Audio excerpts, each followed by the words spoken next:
Sekjen PDIP Hasto Kristianto memenuhi panggilan Polda Metro Jaya untuk melakukan klarifikasi sebagai saksi dugaan kasus penyesatan dan penyebaran berita bohong dalam pernyataannya di salah satu stasiun televisi nasional. Hasto tiba di Polda Metro Jaya sekitar pukul 10 pagi WIB didampingi oleh Badan Bantuan Hukum dan Advokasi Rakyat PDI Perjuangan sekaligus penasehat hukum pribadinya Patra Zen. Hasto menyampaikan kedatangannya merupakan bentuk tanggung jawabnya sebagai warga negara yang taat hukum. Hasto juga mengaku apa yang dirinya sampaikan dalam wawancara di televisi merupakan tanggung jawabnya untuk melakukan penyidikan politik dan sebagai fungsi komunikasi politik yang melekat pada keberadaan sebuah partai. Memenuhi surat panggilan yang diberikan kepada saya sebagai tanggung jawab warga negara yang taat hukum, karena kita adalah negara hukum, bukan negara kekuasaan. Maka saya datang dengan niat baik memenuhi surat panggilan yang diberikan kepada saya atas pernyataan saya dalam wawancara di media TV nasional, dan mungkin ada beberapa pernyataan lainnya yang sebenarnya saya sampaikan dalam tanggung jawab saya untuk melakukan pendidikan politik dan fungsi komunikasi politik yang melekat dengan eksistensi partai. Karena PDI Perjuangan adalah partai yang sah menurut undang-undang, sehingga fungsi-fungsi itu melekat, dan menurut ADART partai juga saya jalankan untuk menyatakan hal-hal yang terkait dengan sikap politik partai. Bagaimana jalannya pemeriksaan terhadap Sekjen PDIP Hasto Kristianto di Polda Metro Jaya? Kita tanyakan langsung kepada rekan Rizka Salsabila langsung dari lokasi. Silakan. Ya, Wendy dan juga pemirsa, untuk pemeriksaan Hasto Kristianto selaku Sekjen Partai PDI Perjuangan sendiri ini memang sudah berlangsung sekitar 1,5 jam, yang mana tadi Hasto ini datang di Polda Metro Jaya pada pukul 10 waktu Indonesia Barat.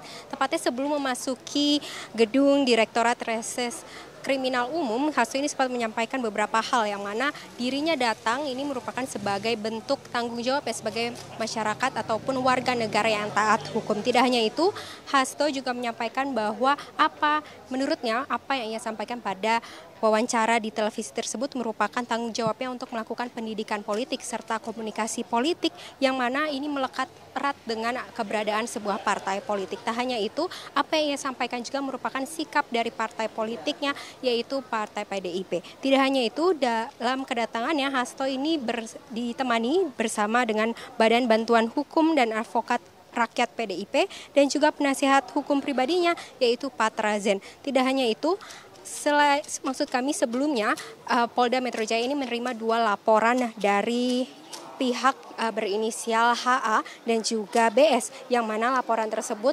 mengenai adanya dugaan tindak pidana penghasutan atau penyebaran informasi elektronik dan atau dokumen elektronik yang membuat berita hoaks dan menimbulkan kerusuhan di masyarakat yang ditujukan kepada Hasto Kristianto selaku Sekjen PDIP.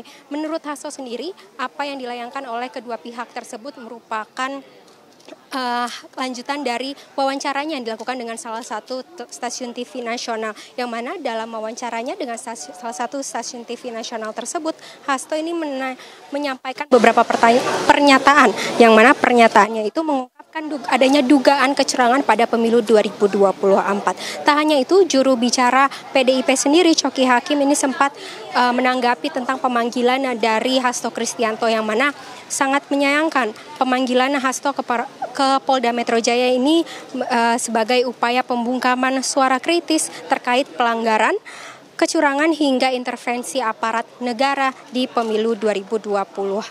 Tak hanya itu, PDIP meyakini bahwa apa yang disampaikan Hasto dalam wawancara tersebut tidak merupakan bagian dari produk jurnalistik sehingga tidak dapat dipidanakan. Tak hanya itu, karena apa yang dikatakan oleh Hasto dalam wawancara tersebut merupakan dokumentasi dari stasiun televisi nasional. stasiun televisi nasional. Demikian Wendy yang dapat kami sampaikan. Untuk informasi lebih lanjut mengenai seperti apa pemeriksaan dan kelanjutannya, kami akan terus menunggu dan juga terus akan mengabarkan kepada Anda di Polda Metro Jaya. Kembali ke Anda di studio. Terima kasih Rizka Salsabila atas laporan Anda langsung dari Polda Metro Jaya.